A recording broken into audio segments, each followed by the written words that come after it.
I'd like to start by thanking all the deserving student athletes just recently graduated or still finishing, and all the rest of the inductees. Congratulations to everybody, everyone very well deserving. Baseball teams in particular, you were a motivation for me. I know that seems weird, but I saw your plaques on the wall when I was training a lot of times, and I wanted the soccer team to eventually be that for someone else, for the soccer program. But you guys were all the baseball teams and Coach Fluke, so you know, I looked up to you guys, and I wanted our teams to be eventually up there too. So congratulations, everyone. So I want to thank some of the people who helped me reach this point. First, Jewell Athletics and the Hall of Fame Committee. Wouldn't be here without you guys. Then Dr. Jim Redd, who was our athletic director when I was a student athlete here. Dr. Redd helped facilitate a few things that most student athletes don't get to experience. And he always asked, I was one of the people he would ask to see if we should continue doing these things, and they were playing against the Kansas City Wizards, which is now Sporting Kansas City. We would scrimmage against them, and gave us a lot of exposure, a lot of experience, and it helped us be better players and better teams. And he wasn't sure if that was a good idea a lot of times, because no one else had really been able to do that. So then I'd like to thank the coaches. We had consistent coaching leadership every year I was here. Started with Coach Chris Sissel, who unfortunately couldn't be here tonight. He's UMKC women's head coach, and they're on a road trip. He was also the facilitator who got us to kind of help get our foot in the door with these Sporting Kansas City and Wizard scrimmages. He was also a Hall of Famer from a couple years back, if you weren't aware, because of how well our teams did under his leadership. There are so many Jewell soccer stories that if Sissel was here, we wouldn't ever leave this room, so you're welcome for him. I want to say that Coach Johnny Shane, who is here tonight, learned a lot from him. He was our tactician, taught me specifically how to play quick, not play hurry, and it was very important to our teams that we had. His ability, our 6 a.m. practices during preseason were always about helping us be faster, but also stay healthy and continue to progress throughout the season. So thank you, Johnny. Wanted to thank Jefferson Robley, who's still the women's coach here at Wayne Jewell. He was our assistant for some of my time here. I've known Jefferson. He saw me play when I was 10 years old. He's given me a lot of opportunities that I wouldn't have had otherwise. When he coached the summer league team, the Kansas City Brass, who fortunately actually played here at Wayne Jewell in the summers, and it was for lack of getting into a lot of details, a semi-pro team. And we were able to practice here and play here, and it helped me become a better player. And the other coach that we had was Coach Rob Thompson, or Robo. He is the Executive Vice President of Sporting Kansas City. He's not here tonight because they have a game. But he kept our team lively, and we had a lot of fun because he was there. And I can't stress enough how much these 4 men helped shape the player I became and student athlete I was when I was here. So thank you. I'd like to thank each of my teammates. There's so many of you that helped me to improve. I want to thank those in my recruiting class, Dusty Green, who was the co-captain of the 2016, who's here with us tonight. Can't thank him enough. We've played together since I was 6 or 7 years old, and we've watched kind of each other grow up at this point and become adults, so it's a lot of fun. In my recruiting class, Jake Wiley, Mark Blankenship, Kurt Van Pelt, John Moses, and Adam Rodriguez. We were kind of not the start of Jewell's success, but we were a big part of continuing on some of the success that had been started. And because of the people that were here before us, our incoming cocky freshman class, as I call us, that took some starting spots from some upperclassmen. But the people that really helped us run the ropes, Hall of Famer Blake Ryan, Michael Patton, Ryan Shields, Jeremy Snowden, Tyler Bean. It was an honor and privilege to play with all of you. I'd like to thank my family for your countless shoes, uniforms, shoes, travel, food, bread, shoes, Gatorade, water, and everything that helped to keep us playing. My mom and dad took my brother and I everywhere we needed to go to be able to play. In rain, sleet, snow, 100 degrees, or just sometimes a nice day. To help us play the beautiful game. From watching Kevin and I play for different teams, my brother is a 2008 graduate, and we were on the same team. that was fortunate for my parents. They got to watch us play and not have to split time between us and travel other places. And hopefully that was just as much fun for them as it was for us. The least we could do is play on the same team. My parents got to see us growing up from here in the Northland since we were 4 years old to now standing here today, 30 years later, to be able to see what we've accomplished in the area. I'd like to thank my wife Shannon. She's a 2008 grad and also a Vicki Landon Larison Award winner and an All-American from the women's team, women's soccer. And she puts up with my obsession with soccer, so that's nice. Our relationship grew from similar viewpoints of the game and how to approach various situations with our respective teams. We were both captains. We both had to handle different situations, and we would bounce ideas off each other, which really helped. She even one time retrieved my uniform that I forgot on an away game. So, coaches, thank you for that as well.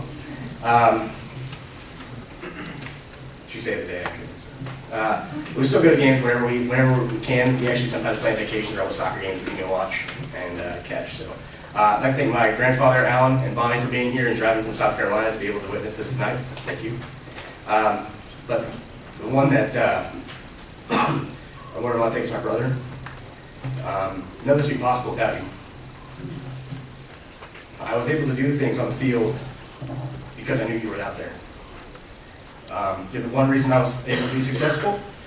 And no one can see the work you and I put in to make our team successful. I'm really for having a training partner I could go out and make me a better player. From our games with 1v1 every day growing up to running a training in the off season. Without you holding down our midfield, I wouldn't have been able to be any type of player I was. I knew I could trust the team when you were in it, and you were always up for the big games and would perform every time there was one. I wouldn't be here without you, bro, so thanks. And there's so many people I probably didn't mention specifically, but everyone I played with or against had a part in this honor, so thank you to everyone. So, after talking to my coaches over the last few weeks, kind of reminiscing about the great times we had playing the beautiful game of soccer, the one theme kept coming up, and it was how much fun our teams were. And I had a lot of fun on all my teams, but there was the 2016 very specifically kept coming up as how much fun we had. We were the first team in the history of the Heart of America Conference in soccer to go 9-0. No team has done that before or after us. We finished that season 18-3-2. Those two ties were actually, we advanced on penalty kicks, so we were going to call that 20-2. Right? Okay.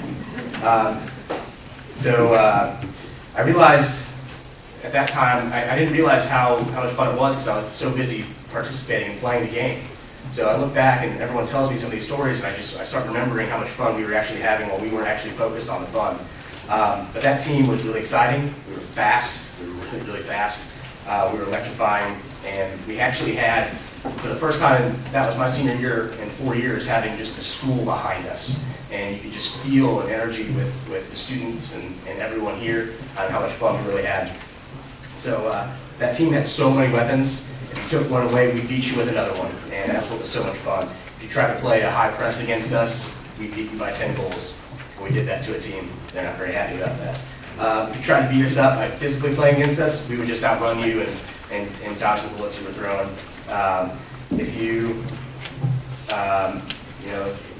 We couldn't really be stopped. And that's why we went on a tear after our beginning of the season. We went 18 straight games without a loss, and it was phenomenal. The coaches had just had this aura of confidence that we were going to win every game. And that just transferred to us, and it was just awesome. If they wanted to landmark our best forward, we had two more. Like, they couldn't stop it. It was great. If we wanted to stop a team, we'd stick Kevin on them, and no one could buy us. Ask Graceland University that year.